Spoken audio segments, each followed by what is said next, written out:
Al-hadis utawi hadis az-zamitu yang ke-8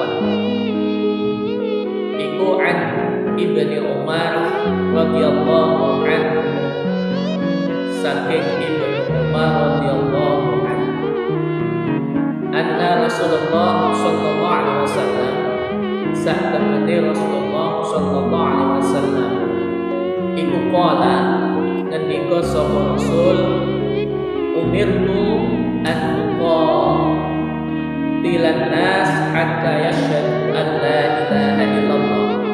Umirtu, diperintah sapa ingsun, an uqatilan, ing yen to merangi sapa ingsun, an-nasa ing manungsa, hatta yashhadu, sehingga nyekseni sapa nas, an la ilaha illallah, an setuhune kelakuan la ilaha, ora ana pangeran iku maujud sapa illallah kecuali Allah, wa anna Muhammadan, lan sak temene Nabi Muhammad iku Rasulullah, utusane Allah, wa yuqimu, lan melaksanakan atau jumenengaken sapa nas as-sholata ing salat, wa yu'tu, lan negani sapa nas az-zakata ing zakat.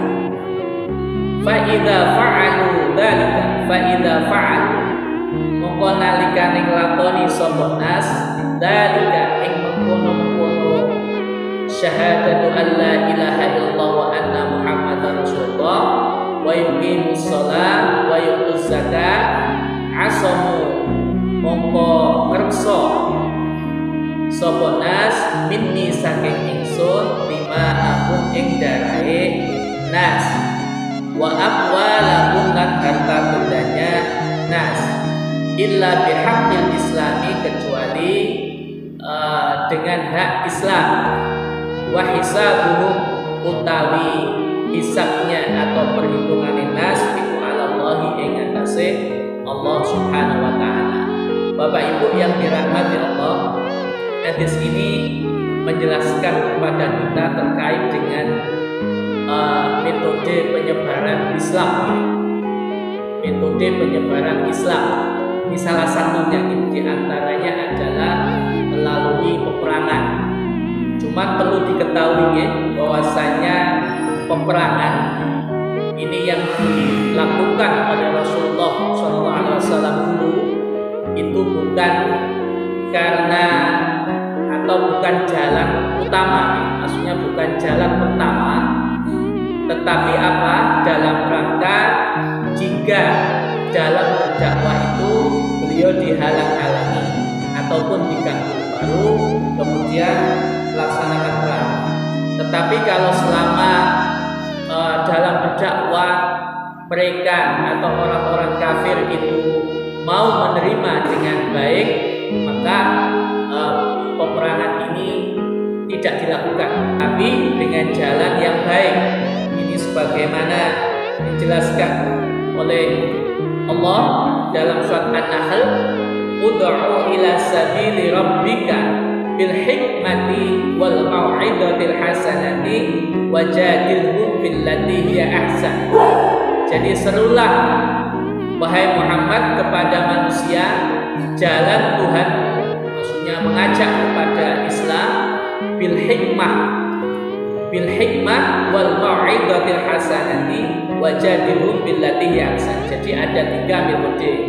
Yang pertama dengan hikmah. Hikmah itu apa? Hikmah itu adalah dengan kata-kata yang baik, Bapak Ibu. Dengan kata-kata yang baik, dengan contoh, dengan perilaku. Biasanya kalau orang itu terkenal dengan baik, ya, dengan ucapannya, apa yang diucapkan itu sesuai dengan apa yang dilakukan, itu kalau ngajak orang mudah, ya, lebih mudah. Kalau orangnya itu yang dikatakan tidak sesuai dengan yang dilakukan misalnya, maka biasanya kalau ngajak orang itu agak sulit, Pak. Jadi agak sulit. Rasulullah itu digelari dengan Al-Amin, yang artinya adalah dapat dipercaya. Makanya beliau ketika berdakwah menyerukan Islam ini dengan hikmah. Karena apa? Beliau ini terkenal dengan Al-Amin di antaranya. Jadi orang yang dapat dipercaya. Jadi selama hidup beliau tidak pernah yang namanya berbohong. Jadi apa yang diucapkan, apa yang disampaikan itu sama dengan apa yang dilakukan. Kemudian wal mau'izatil hasanah, dengan apa nih? Mau'izah hasanah, yaitu dengan kata-kata yang baik, menasihati orang dengan kata-kata yang baik. Jangan sampai menyakiti misalnya. Jadi mengenalkan Islam ini dengan kata-kata yang baik.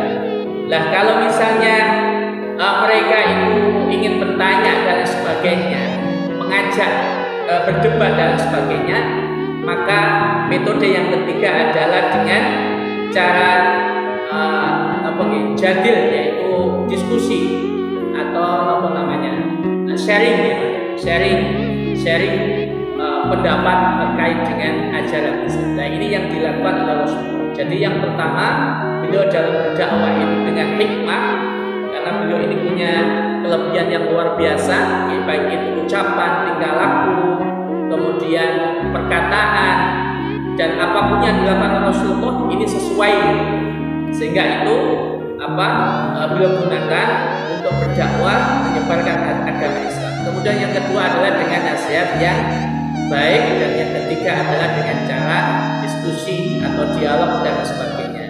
Lah kalau ini semuanya sudah dilakukan, ternyata kok orang-orang Quraisy atau orang-orang kafir saat itu malah berani dengan Rasulullah, bahkan mengejak berperang dengan Rasulullah, maka ya apa boleh buat gitu. Maka dalam hal ini tetap diladeni untuk berperang. Makanya di Islam itu ada banyak peperangan yang diikuti oleh Rasulullah SAW. Kemudian yang kedua, hadis ini mengajarkan bahwasanya tujuan utama dakwah Islam itu ada dua. Yang pertama adalah akidah, yang kedua adalah syariat. Kemarin sudah kita bahas terkait dengan akidah. Berarti kalau akidah itu hubungannya dengan keimanan kita kepada Allah, kemudian kepada malaikat, kemarin ada rukun iman itu, kemudian kepada Rasul, kemudian kepada kitab, kepada hari akhir, kemudian kepada qada dan qadar. Jadi itu dalam rangka untuk itu masalah akidah. Kemudian yang kedua syariat. Nah, syariat di situ kemarin kita contohkan seperti sholat, zakat, puasa, haji dan sebagainya. Makanya tujuan utama dari dakwah Islam yaitu masalah akidah, meyakinkan kaum kafir bahwasanya tiada Tuhan selain Allah. Kemudian yang kedua, ketika mereka sudah beriman kepada Allah, maka tahapan kedua adalah terkait syariat. Mereka diminta atau diperintahkan untuk sholat dan sebagainya. Nah, kemarin sempat kita bahas waktu peringatan Nuzulul Quran bahwasanya Rasulullah itu berdakwah selama kita masih ingat kemarin 23 tahun ya. 13 di kota Mekah, 10 di kota Madinah. Jadi kebanyakan yang 13 ini itu ngurusi masalah akidah. Jadi tahapan pertama yang dilakukan Rasulullah, fase pertama yang dilakukan Rasulullah berdakwah di kota Mekah adalah lebih fokus pada masalah akidah. Kenapa? Karena dulu orang-orang kafir, orang-orang Quraisy itu banyak yang menyembah berhala, menyembah patung. Sehingga perlu dimurnikan kembali, perlu ditata kembali, perlu diarahkan kembali bahwasanya tiada Tuhan selain Allah. Sehingga fokus untuk dakwah yang pertama itu di kota Mekah, yaitu masalah akidah. Kalau yang di Madinah yang 10 tahun itu lebih kepada masalah syariat, masalah syariat seperti kewajiban puasa, kemudian kewajiban sholat, kemudian kewajiban haji dan sebagainya, itu lebih banyak diturunkan atau ayat-ayat diturunkan di Madinah. Kemudian masalah kisos,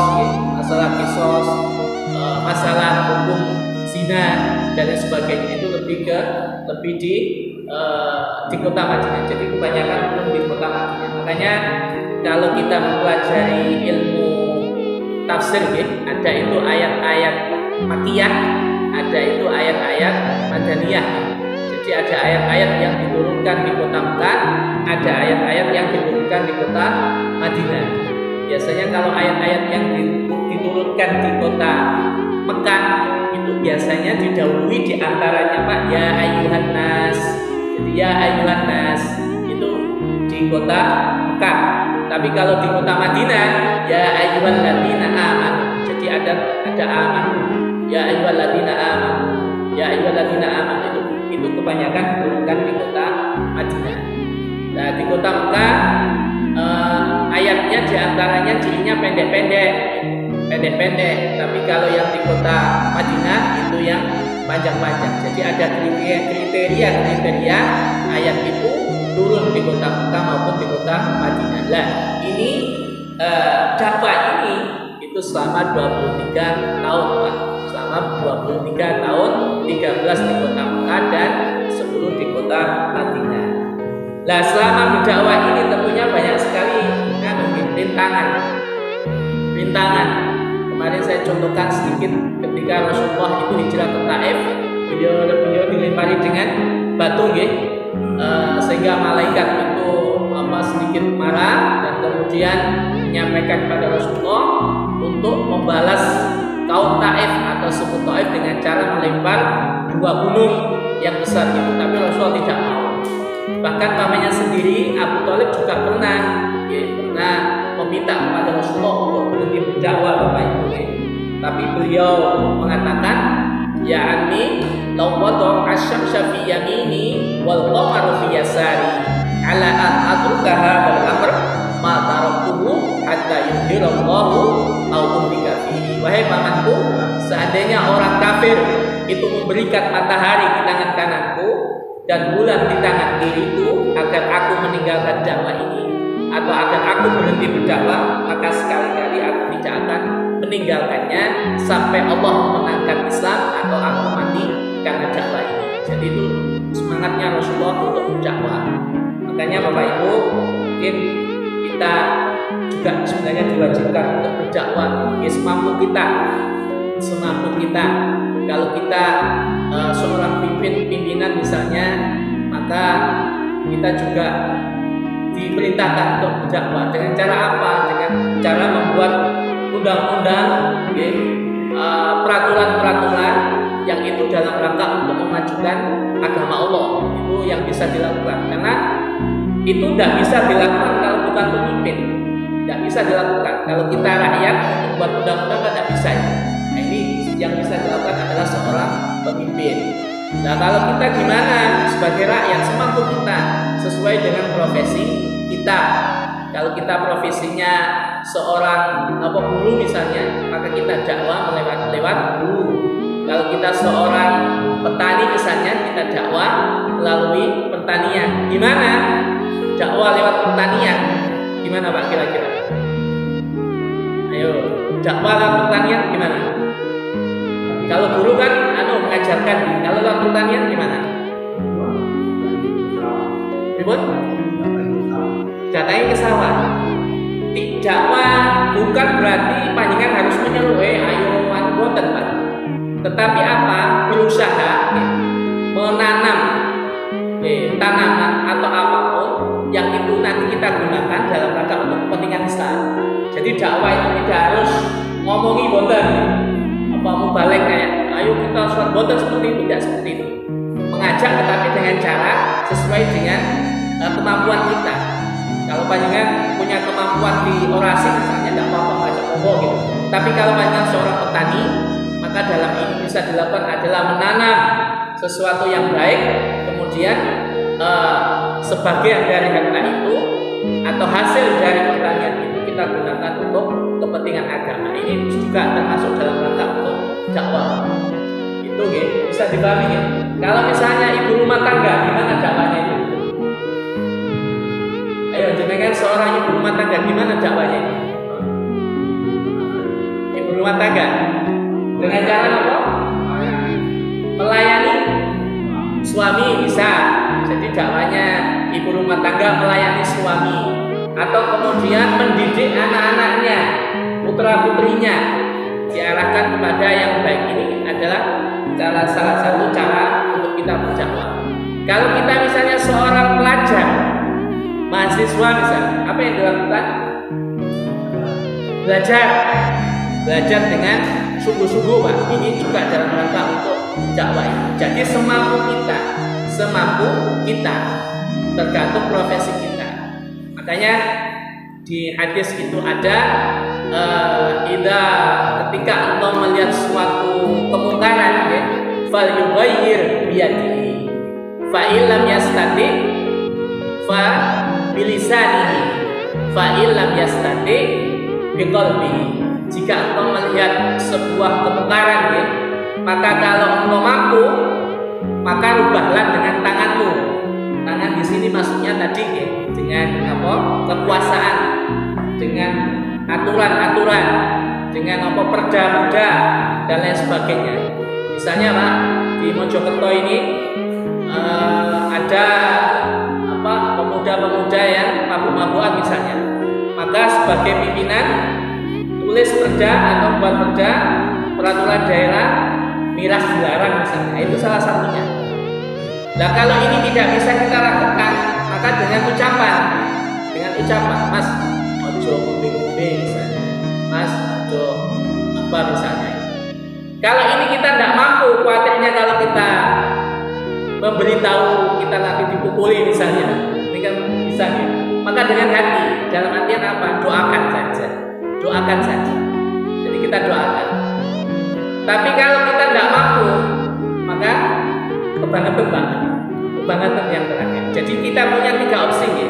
Kalau kita mampu, ya kita buat aturan. Misalnya di Sinoman ini Pak RT membuat aturan, misalnya anak-anak dilarang untuk apa? Perconan misalnya, ya. Atau sesuatu yang apa buruk misalnya, ada anak yang ngombe-ngombe misalnya, buat aturan. Kalau misalkan tidak mampu, dengan ucapan diingatkan. Kalau misalkan tidak mampu, kita doakan. Nah, itu yang bisa kita lakukan. Nah, makanya Bapak Ibu, ini kita sama-sama, ya, dalam rangka untuk supaya lingkungan kita ini baik, ya, itu semampu kita. Tapi kalau kita mampu kok kita tidak melakukan, nah ini, Pak. Misalnya ada anak-anak yang apa, gitu, ada orang yang berbuat maksiat misalnya, terus kok kita itu tahu tapi kita ini diam saja. Nah, gimana itu, Pak? Padahal kita mampu untuk menyampaikan, dosa, Pak, kita ini dosa.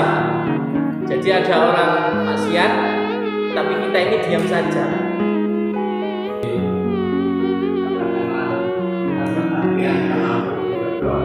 Oke. Ditangkap, ya, atau dilaporkan, ya. Berarti jenengan punya yang pertama tadi, dengan kekuasaan tadi. Nah, itu yang pertama. Kalau dengan mampu misalkan ditangkap, dilaporkan, nah itu lebih bagus, Pak. Tapi kalau misalkan melaporkannya tidak mampu, ya dengan ucapan. Kalau ucapan tidak mampu, ya dengan hati.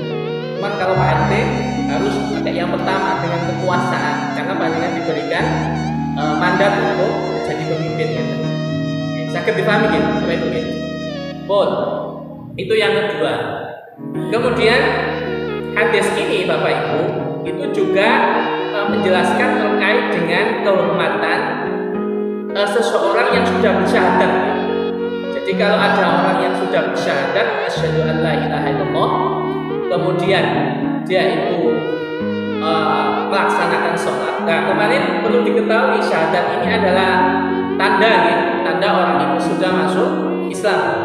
Makanya mu'alaf, ya, beberapa kali di KUA itu ada orang yang ingin disyahadatkan, maka tanda pertama yang harus dilakukan adalah bersaksi bahwasanya dia ada Tuhan selain Allah. Sebenarnya tidak cukup ini saja, tetapi apa? Juga melaksanakan sholat, kemudian menunaikan zakat dan kewajiban-kewajiban yang lain. Nah, kalau ini sudah dilakukan, maka mereka itu adalah sama-sama muslim, sama-sama mukmin, dan itu adalah saudara kita. Dan ini kalau dalam Islam itu tidak boleh untuk dimusuhi, ya.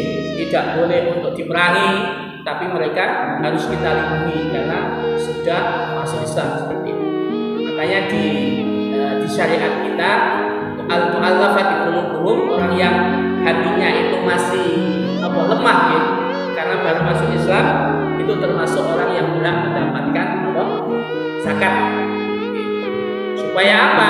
Supaya ketika kita kasih zakat yang itu adalah haknya, hati mereka bisa kuat dan teguh dalam menjalankan ajaran agama Islam. Nah, ini yang harus dilakukan. Jadi kalau mereka sudah mengucapkan syahadat, kemudian ternyata sudah mengucapkan syahadat, kemudian melaksanakan sholat, zakat dan sebagainya, maka dalam hal ini mereka adalah saudara kita dan wajib kita